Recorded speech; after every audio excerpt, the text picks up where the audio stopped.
Okay. Introduce yourself and tell us a little bit about yourself. Because it's a stupid question, but record it. Dude, I'm sorry, bro. I'm sorry. You just reminded me, like, you're speaking exactly the same way the guys in Moscow were speaking when they were interviewing me. Maybe it's like, okay, tell us a little about yourself.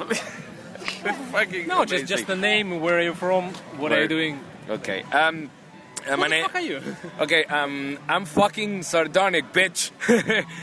My name is Federico. The DJ nickname, so to say, is Zardonic, and I'm a drum and bass DJ and producer. I've been working in music for about 10 years. You are from Venezuela. Okay. So where you are not from Caracas, right? No. So you're living right now in Caracas or no? No, I'm living in Barquisimeto. So it's another city.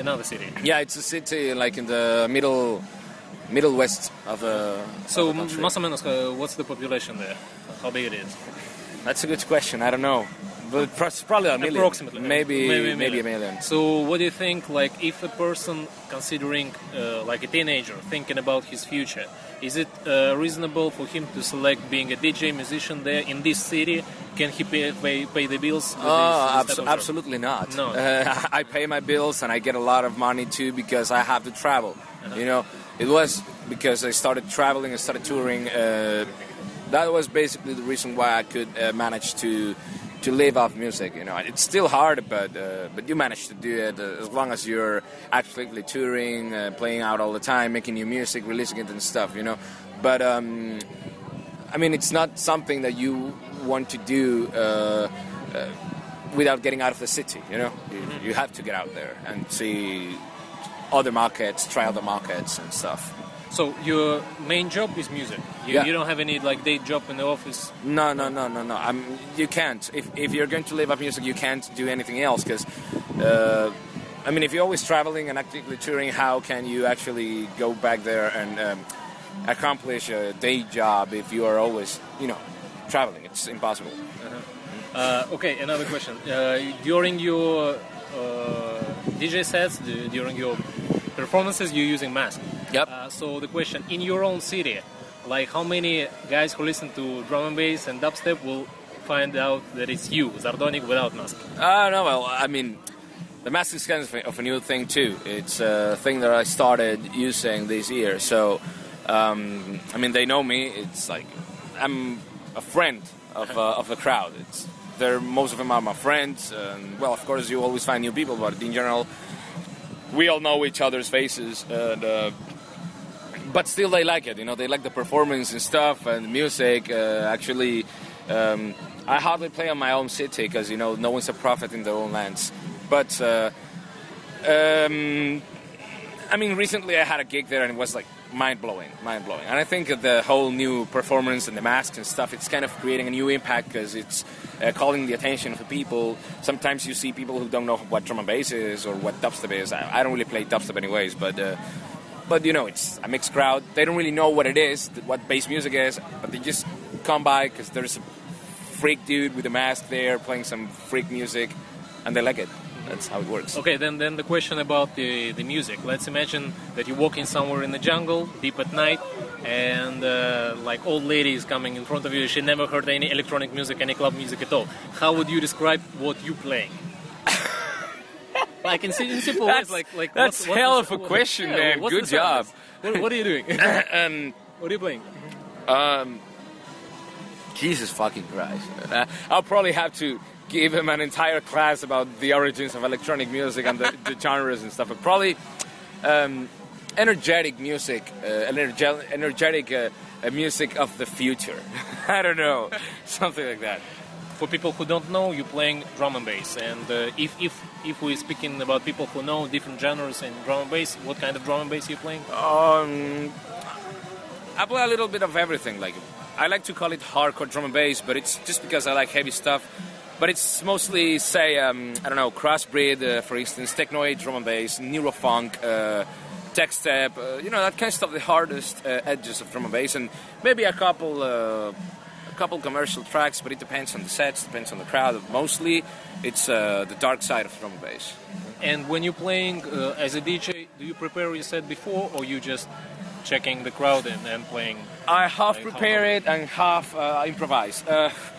I have a prepared set for the entire tour. I'm kind of playing the same tracks, but it's like you begin with the same tunes, you mix them the same way, but then depending on how the night evolves, you mix the tracks with other tracks that you didn't play on the planned set, but you play something else. You're always getting new tracks. I just got, for example, the promotional dub plates from Black Sun Empire's new album and Counter-Strike's new EP, so it's like you always get new music.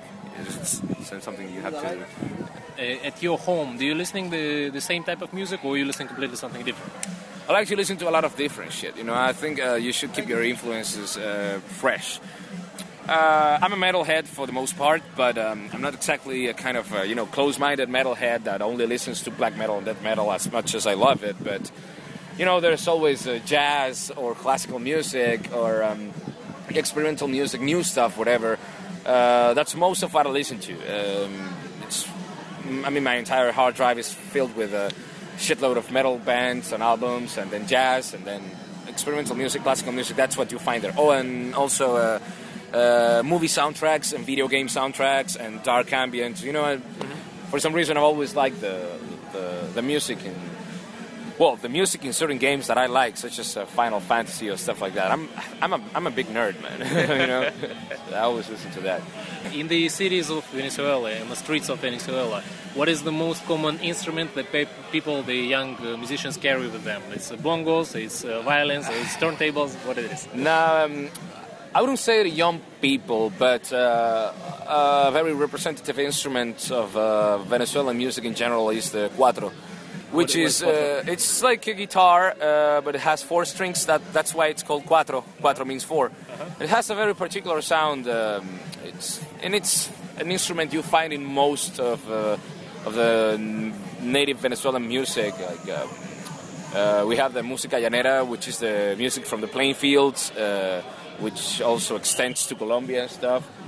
You have a lot of other rhythms, but the thing is that the typical Venezuelan music is kind of complex. You don't really find like binary rhythms or you find like really weird compasses such as 5/4, stuff like, I don't know. That's kind of a pattern they have, and you find a lot of things. It's pretty interesting. But yeah, the cuatro, anyways. Uh-huh. So you also not only DJ but you're a musical producer, right? So do you have among your friends? Do you have any other producers who make music in Venezuela? Not really. I know some producers, but we have hardly worked together. I think the only guy that I believe is worth mentioning in Venezuela is as far as drum and bass goes, there's this dude called Carl Mathis, who has a radio show in Bass Right Radio, and he has like the peak of listeners in the entire radio. He's amazing. Dude has played with fucking Goldie and Noisia and stuff in the United States, and he makes liquid funk, which is not exactly what I play, but I'm very open in music and I like whatever music is good. I'm guilty of liking a lot of liquid funk out there, and one of my favorite artists actually happens to be him. Carl Mathis is like really, really good. I don't know if he's actually doing music anymore, but at least he did some really good music. In Venezuela, you can imagine the situation, for example, for yourself or any people that you know, the producers. What can make you stop doing music, like quit and say, yeah, shit, that's it? Absolutely nothing. Nothing. I would rather, be starving in the streets, making what I like to do, before having a shit job and getting money. I would rather fight to get money out of music the way I am doing it now, and hopefully, to keep growing in the music market and the music industry, which fucking sucks, but you have to pay your bills. Mm-hmm. So what I'm focusing on now is to keep making new music, to get enough money to pay for my new projects, new music projects. I don't know, but I also, I'm sorted because while I'm traveling, everyone covers the expenses. I get the money, I save it, then I go back to Venezuela. And there's also my wife who's doing exactly the same. She's also a DJ, so we're like, we are, how do we say? En español se dice, guerrear. You know, like Guerrear? Guerrear. Como guerrear, o sea, guerrear, echar, patear la calle, ¿sabes? ¿Cómo coño digo eso en inglés? That's like saying, I mean, like, you know, like fighting. It's not actually fighting on the streets because that's a completely different sense. But it's like saying, I mean, just getting through life, you know, basically. That's what it means. Okay, and as a producer, you make lots of remixes, and I saw that you have lots of collaborations with other artists. So how it usually works? Like, what Counter-Strike calls you on the phone and telling, man, I have a new beat, like, take a look. Or how it physically, like, the process of collaboration with another artist, how it's organized with you? It's always over the internet.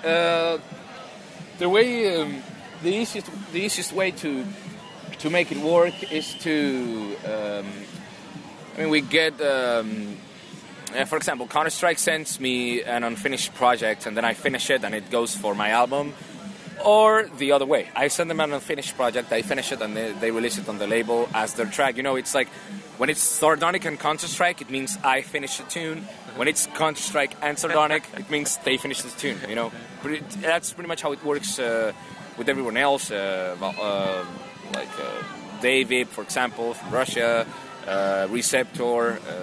We just exchange unfinished projects, and then when they finish it their own way, and when I finish it my way. So that's pretty much how we do it. It will be cool to work in the same studio, but you know, it will be kind of expensive to pay a lot of plane tickets just to get in the studio. So fuck it. I think the only artist I've worked with in a studio is probably Ku. When he was in Bulgaria in 2010, we did this tune called Abducted. We started it together at his studio, and then, but still, it wasn't finished. So he sent me the parts. When I got back to Venezuela, I finished it on my own. So, but that was the closest experience I had as far as working with someone in the same studio goes.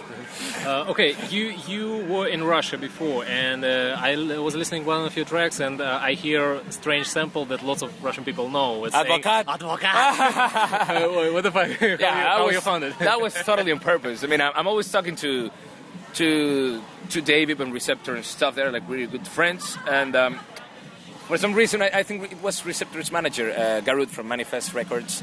He sent me this video about this guy, and I didn't understand shit, but it was funny as fuck to see these crazy dudes screaming like, "Tavarish, Advocat, Advocat!" You know, I was like, fuck! I have to sample this shit. And I think the most appropriate tune to sample that was the collaboration with Receptor, because, I mean, he's Russian, and I wanted the Russian crowd to enjoy the fact that I was sampling a Russian meme, so to say. So how many times you were in Russia? So far I've been one, hopefully I'll be more. It was on the 25th of May in Moscow. It was amazing. Like, the people, dude, when I was playing, I remember I started with Revolution, and when I came out, everyone was screaming like, "Hey! Hey! Hey! Hey!" It was like a fucking metal concert, man. I loved it. And I was rocking out this T-shirt that had the coat of arms of Russia, and it said Rossiya with Cyrillic characters, which, like I was saying earlier, I fucking love the Cyrillic alphabet. I tried to learn the phonetics of it, and I can read it. I don't know what the fuck I'm saying, but I know how to read the characters and the words. You know Receptor. What other artists do you know from Russia? From ex-USSR, anyone else? David, Receptor, and Gangster and Ruin too. Fucking love those guys. They're fucking amazing. Okay, in your production, what do you use? Reason, Logic, or Ableton? Fruity Loops. Fruity Loops. Do you use any hardware or no?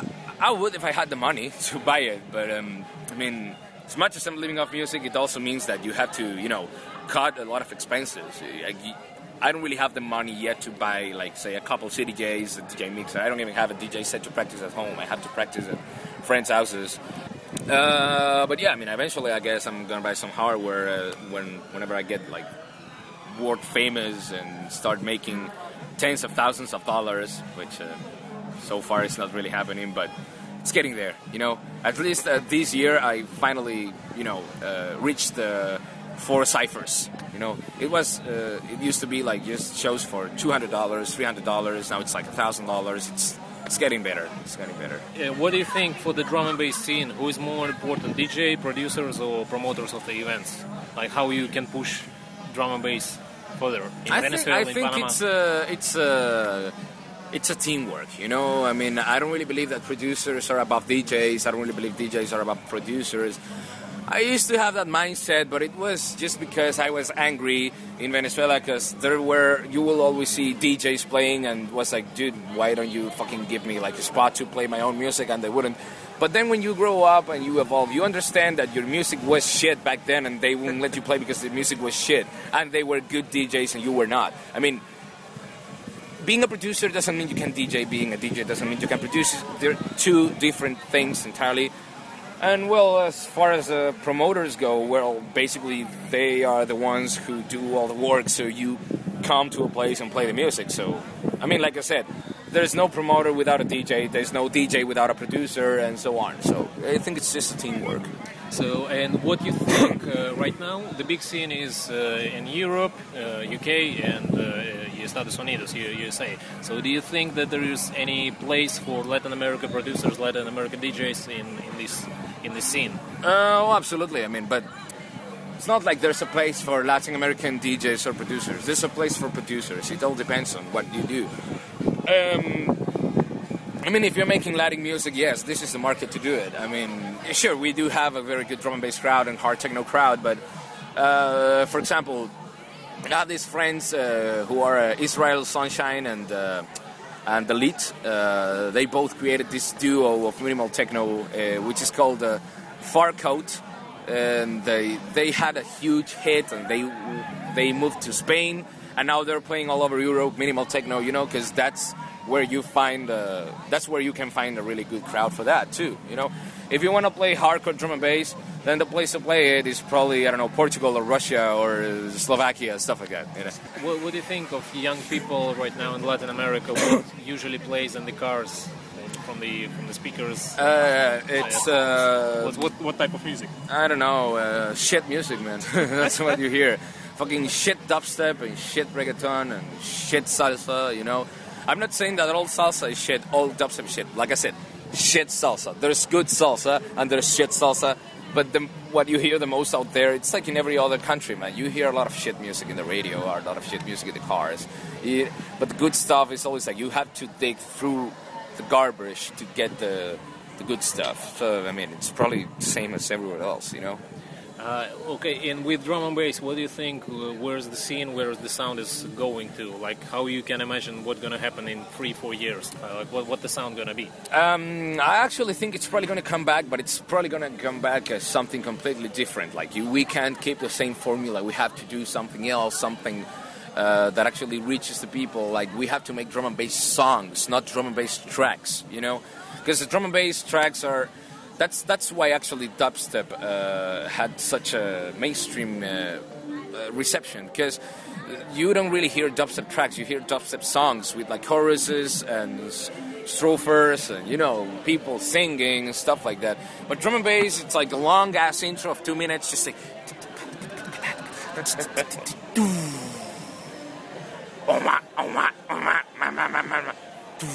you know, dude, people want to hear something that fucking blasts their speakers in the first second. So we have to find a way to change the formula so it becomes a song. That's what I believe should happen.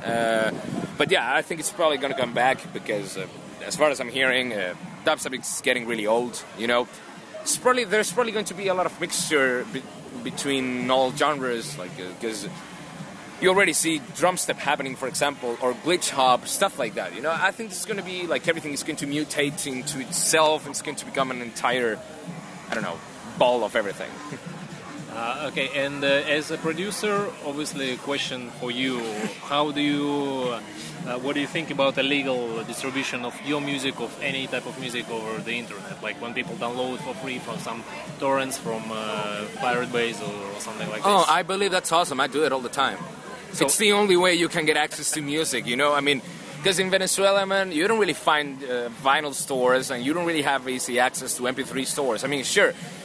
The thing is, this is the way I see it, you know? I mean, if someone can buy it, sure, it's always welcome if someone buys it because you have to eat too. And sometimes it's always good to be like, hey, I made this much money from the gigs, but then you are like fucking, I don't know, you have no money to pay the bills, and then you check the account, and it's like, oh, I got $1,000 new from this new album that I released. That's good. But the thing is, I would rather have people illegally downloading my music and listening to it and then attending to the gigs before having people, being restrained from listening to my music because they can't buy it, If people can buy it, go for it. If they can't, just fucking download it and listen to it. I don't really give a fuck, man. That's how I see it. Is there any chance that your next album will be in the system pay what you want? So you can download and then pay $1, $10, $20. Is there any chance for this? Or what do you think about this system at all? I've thought about it, and I think it's a really good system because some people won't pay shit, but there's a lot of people who will pay a lot more than $1. Or maybe they're like, hey, I can give this guy $5. Maybe they can give you $50. You never know, man. I mean, there's people out there who are actually willing to pay you way more than the original price. Or people out there who are not willing to pay anything, or they just can't pay for shit, I think it's a good idea. I don't know when I'm doing it, but yeah, eventually it's something that I've thought about. It's just I will have to probably... I'm just still, married with certain labels, so I still have to... It's because I wanted to do it. Like, they have done a lot of good things for me, like Big Rhythm Recordings, which is AK 1200's label, Human Imprint, which is Diesel Boy's label and stuff, So they do good things for me, I do good things for them. It's like... and I like to release some music through them, but eventually I'll probably do something new on my own label. I'm about to start a new label, so maybe that could be a good way to release stuff. And you already had a webpage, like a label there, but it's the last activity that I saw there is like from 2011. Yeah. It was an 8 label. I'm saying it was because I don't really think I'm releasing anything else on that label, actually. I wanted to bring something fresh, something different. It was a very varied label, but I decided to release this compilation called the Rare Groups, which was... pretty much a compilation of down-tempo music or experimental music or atmospheric drum and bass, whatever. And it had so much success, like I'm talking about probably 100,000 downloads, and I decided to keep going down that route, and I started releasing a lot of experimental ambient shit, IDM stuff, just for home listening, just to download and listen at home. But the last compilation, which I believe personally was the very best of them all, didn't really get a lot of downloads, so it was kind of it was kind of a demotivating factor, so I was like, fuck this shit, I'm just focusing on something else, but the music's there, it's free, whoever hasn't heard of it can always check out and download it. It's like www.zardonicrecordings.tk. There's some good music there. Some old tracks from B Complex 2, which is now a Hospital artist. That's a good thing that I realized in the label, that a lot of the artists who were released there are now like making it big in the game in their own genres. Like B Complex is on Hospital now. Switch Technique has these Union recordings now, and everyone knows what he's doing. You have this guy also... there was this other guy, 6 Foot Nothing or something, who won a remix competition for Blue Martin. That's something that I liked. It's like the net label helped somehow to spread the word about these people, and now they're making it big somewhere else. Okay, just a couple of more questions. What your advice for the young producers? What they should look for? Okay, I think they should look for what do they want to say to the world before trying to get their kicks to sound hard, or their snares to hit in people's faces, or their bass to be fat. You have to think of what message you have for the crowd. Like, what are you going to tell the people through the music? What emotions are you transmitting in the music? Like, you have to have an emotional factor behind every single track. Even if it's just a dance music track, you have to print a certain emotion in it. That's what I believe people should look for before, because you see all these newbies doing stuff and they're like, oh my god, this sounds so cool, and this is so sick, and this bass is so fat, and it's like, dude, it goes way beyond that. You also have to think about the emotional factor and the composition too, which is very important. That's what I believe people should do. You have to think of music making is an art, and you have to treat it as such. It is an art. And if some producer or DJ want to send you a demo, how he can contact you, how he can send you something? You can just go www.zardonic.net. You will find links to like Facebook and Twitter and YouTube and stuff. You can always send me a private message with on Facebook with a download link or whatever. Or you can write on my Gmail, which is ZardonicST, which stands for Zardonic Street Team. ZardonicST@gmail.com. But I mean, whatever works for people. Okay. Thank you very much for the interview. All right. Nice wait. Let me try this. Let me check some of the questions. Oh, you turned this off. No. There's a couple of more if you have time. No. It's all good. I just want to try this again. This. Какие ваши планы? Plan. What's this? Планы на будущее. What's your plans for the future? Oh, right. It's a standard question. Nice. My plans for the future are...